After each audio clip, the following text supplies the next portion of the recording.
This is the Page Publishing Book Club. How you doing?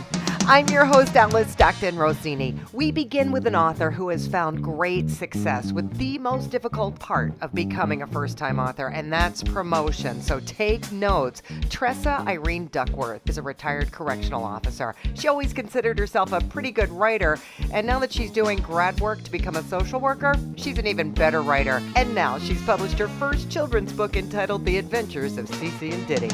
Well, Cece is what I called myself when I was a little girl. Don't know where that came from. Nothing sounds like Tressa. Right. And Diddy is actually based upon my imaginary friend as a child. Her name was Diddy, and I had the wonderful artists and illustrators at Page Publishing draw her exactly as I remembered her. Oh. And it was a story that's always rattled around in my head. And I thought, this could be a good children's book. And then with the psychology background, I thought, we'll make each story address a typical childhood fear and phobia. And Cece's just kind of an average little girl that has average fears, but Diddy is very brave, very fearless. She has wings and she can fly. And she helped Cece conquer these fears. This is the first in a planned series of books. Each book will have two stories, and the first story in the first book is kind of an introduction of character. You meet Cece, you meet Diddy.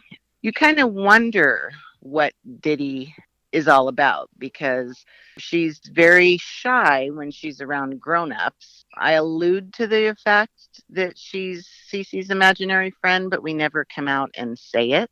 And you find out that Cece is afraid of monsters in the closet at night, which is real typical. And Diddy teaches her that if you shine a flashlight in the closet, it scares the monsters away. So that's kind of their first adventure. They run the monsters out of the house. And there's a really cute illustration of the monster packed up with a suitcase with things sticking out of it with a sad look on his face leaving the house. And they have tea parties together, and Cece has a lot of other friends, but Diddy never interacts when the friends come over. It's only when she and Cece are alone. The second story is a move. Cece's dad comes home and tells the family that he got a big promotion. That's another thing we're going to do is we're going to introduce a large vocabulary word into each story and kind of break it down and define it. And Cece didn't know what a promotion was, but she knew what moving was. And it kind of gave her a little bit of anxiety about new friends, new school, this, that, and the other thing. And Diddy assured her that she'd always be there. So they move to a new town and a bigger house and a bigger city. And they get settled in. And there's a big, nice tree house in the backyard. And they have their tea parties and their adventures. And at the end of the story, we introduce the first boy character. I want to make sure that this book is not just for girls. So we introduce Billy, who is also moving in across the street, and he has a big fluffy dog. So Billy and his big fluffy dog are going to be main characters in the next story. So every book deals with a new word and a new fear or phobia that the kid has to face or is dealing with. Nice. Now, do you have access to children that you can read these books to? I've been doing book readings. I did one at Barnes & Noble in Modesto. We did story time and a book sale. Right. And then I did a book sale at a little bookstore here in Jamestown, California called Here's the Scoop. I really enjoy it. Does that help sell the book, do you think? I believe it does. One of the things my husband and I decided to promote the book is we had about 100 what we call monster lights made up to give out at these book readings. Great. And they have the Adventures of Cece and Diddy printed on the little flashlight. They're a small child hand-sized flashlight, and it goes with the story. If that kid is afraid of a monster in the closet or under the bed or afraid of the dark, they can have their little security flashlight and kind of learn from Diddy how to run these things off. I think it's kind of a self-empowerment tool. So we're giving those away with the book. That's a great idea. I'm all for that. I actually have plans for a Diddy doll, Diddy lunch boxes and backpacks. I mean, I really have a lot of marketing ideas. It's just getting it off the ground. Man, you are so on the right track. Tressa has also dedicated a Facebook page for CeCe and Diddy that she says has turned out to be a great promotional tool as well. Thank you. Just in time for Valentine's Day, a story of true love and devotion written by Jack E. Smith. The name of his book, A Marriage Made in Heaven. My wife and I had a wonderful 50 years of marriage together, and she died about 5 years of battling cancer. And at that time, we had 6 grandchildren, but 4 of them were 9 years of age and under, so they barely remembered her, let alone know anything about her. So I decided to write a book about our lives so that they could get to know who their grandparents really were. And as I began writing the book, my family got so excited about it, and my mother-in-law was still in a nursing home, and I would read parts of it to her, and she began crying tears of joy as she begged me to complete writing the book. And so about 11 months after my wife passed away, I was diagnosed with stomach cancer. Oh, and during my recovery time, I continued writing the book, and my doctors and nurses would come into the hospital room and want to know more about it. And the more I shared with them, the more they kept coming back. Some of them did get to read the completed copy of the original version. And one of them said, this is a must-read for all couples, young and old alike.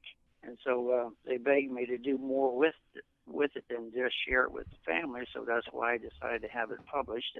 And recently I decided that I wanted to do more with it than just get it published. So if the book becomes a success, I want to take the proceeds and start a nonprofit organization to help struggling families. Oh, that's great. I've had a couple of speaking engagements where they had a Valentine party, and I spoke for 3 hours. Wow. But yeah, I'm getting a lot of excitement about it, and I've asked everybody that I know that I've shared the story with to go on social media by whatever means they use and talk it up to create a buzz on the airway, and hopefully that will generate some interest in the public. What made your marriage so special?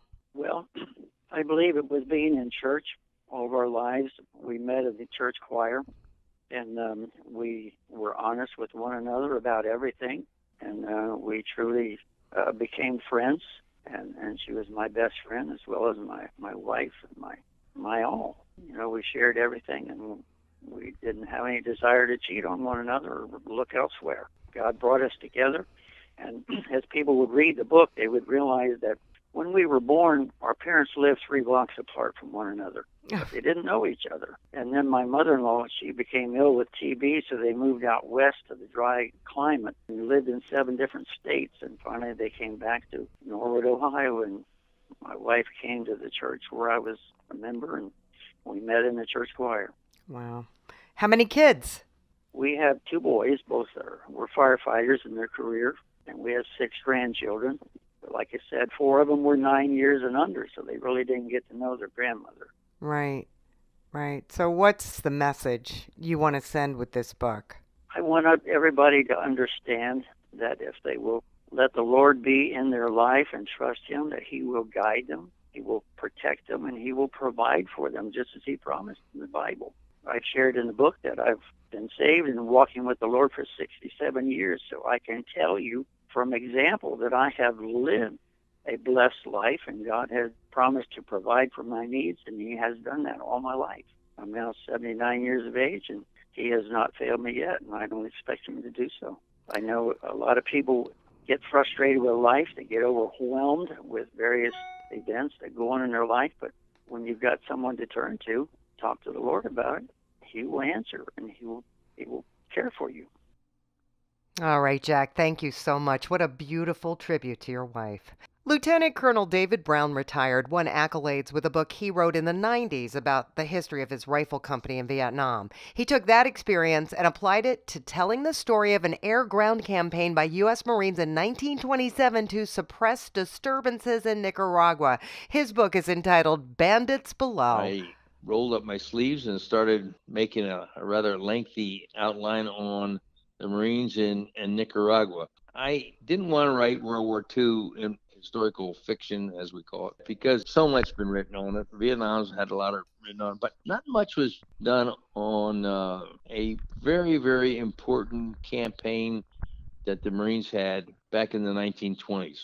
And it was there that we were called in by the State Department and the president to quell much of the riots and the discontent that was going on in that country. We came out of World War I having had modest success with our aviation, and our aviators were so anxious to get involved with ground combat because they believed they could contribute a lot. In World War I, it was mainly observation planes.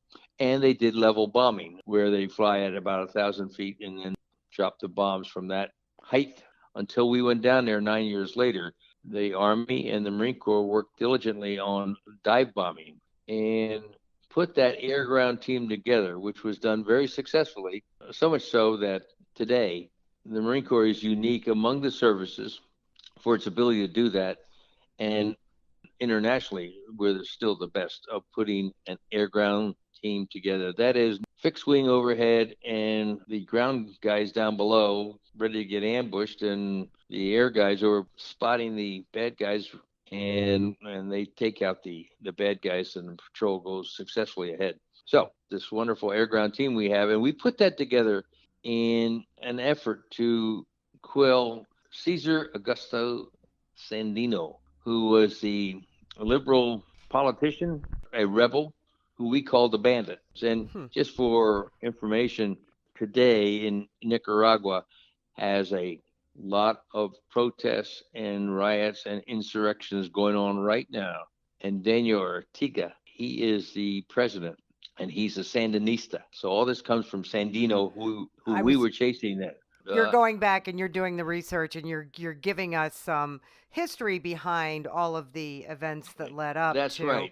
the Iran-Contra scandal and all that stuff that's, Exactly. And since then. So if you're an infantryman anywhere in the jungles, you can feel comfortable about writing about infantry guys in the mountains, or as we were in the mountains also, and the jungles in Nicaragua. So I could identify with the ground guys, and I knew how much the air guys make the ground person's life better. It was enjoyable to write about that conflict. And finally, we get successful to the point that Sandino goes north to Honduras and escapes there, at least temporarily. And that's where the book more or less ends. Seeing a lot of combat is kind of, it's a healing process as well, writing about this, because it's I think, important that everybody understands what the soldier or Marine or any kind of infantry fellow is going through. You have a need to share it. Okay. Yeah, I for believe whatever that. reason. I believe that. The biggest satisfaction is doing it and making it happen. And I think personally, getting respect from your peers, and you have peers, you definitely have standards to live to. So when you get respect from those guys, there's a lot of satisfaction gained. That's for sure. Well, you've got an amazing story, David. Thank you. We have got to take a quick break, but we're coming right back right after these words. Have you written a book and want to get it published? Then now's the time to call Page Publishing at 800-204-6099 and do it immediately. You see, they're looking for authors of all types of books. And unlike most publishers, Page Publishing will take the time to review most of the books submitted to them. And they'll even give you their feedback. And if they like what they read, Page Publishing will get your book into bookstores and for sale online at Amazon, the Apple iTunes Store, and other outlets. They'll handle everything: copyright protection, printing, cover art, publicity, and editing. So if you've written a novel, a children's book, a cookbook, inspirational work, a book of poetry, or biography, and want to get it published, then you need to call Page Publishing and do it immediately. Call 800-204-6099 now for your free author submission kit. Your road to fame and fortune could very well start with this simple phone call. For your free author submission kit, call Page Publishing at 800-204-6099. We're back on the Page Publishing Book Club. I'm your host, Alice Stockton Rossini. Adolph Smith is a retired truck driver now pursuing his creative side as a musician and writer in St. Louis, where he tries to guide young people and help them develop character. His book of poems, entitled Pathways for Life, deals with everyday circumstances, morals, and standards, and he has a message for all of us. The book that I've written entitled Pathways for Life is a book that deals with the circumstances of everyday circumstances itself, some moral issues dealing with conditions of standards. One of my poems is entitled I'm Not Ugly, Am I? And it deals with the fact that you can be in a dark room with someone, and being in that dark room, you don't know what that person looks like. All you can hear their voice, and you deal with their personality. And then at the end of the poem, it says, now, turn the lights on and tell me, am I too ugly to love? You know? And love is important, in this world. Writings that will help us to get some incentive for going to worship. A lot of people don't go to worship. Spiritual values are important, because whatever we become is what we believe. And you got to believe in something or lose out on everything. So it's a book about faith, worship, common things in life, hard times, good times. I was going through a circumstance with hospice care not too long ago, and thank God I won through. And there's some things in there about being courteous to nurses and how people are trying to help you. Quite a few things in there. I was born in the South. I came up a sharecropper's grandson, and I learned how to work in the field and came to the city and learned that, and it was very, very good. So basically what I do is I try to enjoy life. And it's poems you've written over the years, right? Right. Do you go anywhere and read them aloud? I share them with people at nursing homes, libraries, schools, church, because it's a book for everybody to see how life is. That's why it's called the Pathways for Life. There are many directions in life that we have to look at. We overlook a lot because we're a fast working world, I have a writing there entitled The Mixing Bowl. And so many people fail to realize that a woman without a mixing bowl is in pretty good state of trouble because most of everything she cooks, she has to mix. But we overlook little things like that, So it's a character book to help people with their character. And my thing is to try to help other people to see the struggles that I went through in my writings and to live a good life. Very good, Adolph. Thank you. Courtney Stewart Miller had no idea she even wrote a book until Paige called her to tell her husband sent in her notes about her career as a stage manager for TV, film, and theater. Now she's published iTheater. So where did you begin? I finished Fort Reynolds Theater School in 91, moved up to New York in 92, went to Juilliard as a stage manager intern, and ended up staying there for 10 years and left right before 9/11. Anyone stand out in particular? My favorite by far was Patricia Neal, God bless her. And she was a nut job. There was no denying it. But she had the biggest part you've ever wanted to meet, and we had a lot of fun. I got to direct her show on one cruise ship, and we did so well together. She hired me to do 5 other cruise ships with her. Patricia Neal did shows on cruise ships? Yes, she did. One year she did Love Letters with Cliff Robertson. One year she did her life story. I mean, every year something totally different. You ever see the musical A Little Night Music? Sure. She talks saying the song Send in the Clowns. Aw. And there was not a dry eye when she was done. And by the end of it, I couldn't even see my script. I had been crying so much. I was like, thanks, Pat. I needed you to sing that, really. When I first got into show business, like I said, I was in Fort Reynolds Theater School. So he was gracious enough to fly a lot of movie stars in for us. So I worked with Don Knotts, Tom York, I worked with his then wife, Lonnie Anderson, and Dom DeLuise, and I'm in the process of writing a sequel as we speak. And their stories are going to be more stories about different celebrities, just a little spicier, as my husband put it. I have a story about John Davidson. His wife will probably kill me for publishing, but John told me it was okay, so I'm going to do it. We were sitting at dinner one night, and he came down, and normally he always let his wife walk 20 feet ahead of him like she was the Queen of England. Why? And this particular night, he walked in, and no Rhonda. We're like, okay, what's going on? And none of us said a thing because we just figured it's none of our business. But Pat never held to that. Everything was her business. So right across the dining room, she goes, darling, where's your better half? She goes, she's coming. She's a little ticked off at me. She's coming. And she goes, oh, trouble in paradise? What'd you do, John? And he goes, it was something stupid. I'll let her explain it. And she came down. She goes, John, we're not going to talk about it. I was like, oh, now we all have to know because this must be really juicy. And it turned out he peed in the shower. He peed in the shower? Yes. And she goes, Courtney, I have to take a shower now, and now I got to stand in that. He goes, it's a drain, Rhonda. What's the difference? And he did not see the logic behind her being so bent out of shape about the whole thing.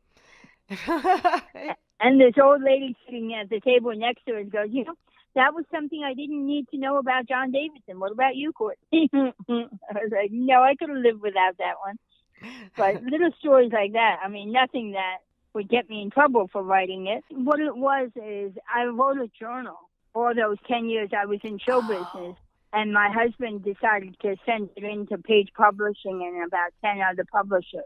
Now, I'm not telling me he was doing this. He just was so proud of what I wrote down. And then, like, about a week later, they called me. They're like, oh, can we talk about your manuscript? I said, what manuscript are you talking about? And she started reading from my journal. I was like, okay, how'd you get that? And my husband's in the kitchen. Oh, I didn't tell you. I sent it in. I was like, you think that might have helped? So I didn't look blindsided, kid. He goes, I just thought I'd surprise you. Nice. I have done several book signings down here in Florida, and the local college here hired me to do a big lecture in front of about 500 students that are trying to be a published author. So I'm going to tell them about my journey and how it wasn't my idea, but thanks to my wonderful husband, I have a published book. There you go, Courtney. Thank you. Finally, Tom Hunt lives in a very remote area of the Alaskan Panhandle. He's inspired every day by people who live in isolation and manage to overcome unimaginable hardships. His story's about a woman raised in the Cove, which is the name of his book. It's about why she left believing a life on her dad's old wooden tugboat wasn't for her and what she learned when she felt compelled to return after her dad suffered a stroke. People up here deal with themselves and their environment way different, as you might imagine. To call it America, the Southern 48. And they do it without resources, and they do it without law enforcement. And the physical conditions are fairly demanding. So I just thought that was kind of a unique view on things in general. The book is fiction, but of course it's inspired by real people.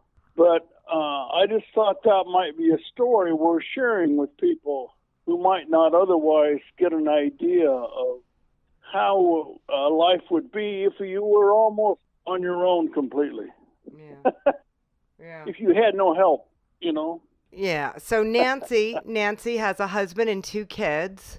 Right. And a house. In Linwood, Washington. So what brings her to Alaska is when her dad has a stroke? That's right. And Okay. he needs help. Takes her son with, yeah. She has a husband that has a job and a daughter. He has problems in school and not fitting in. And there's no epiphanies in this book. And there's no seminal moments, really. She does change her view on a couple of things. She left there as a young woman, determined never to go back, hated it. But after she goes back as an adult, then she reconsiders things, you know, and sees some issues there that she hadn't seen as a child, and kind of thinks, well, maybe, you know, maybe there's a little bit something to this. that I missed before.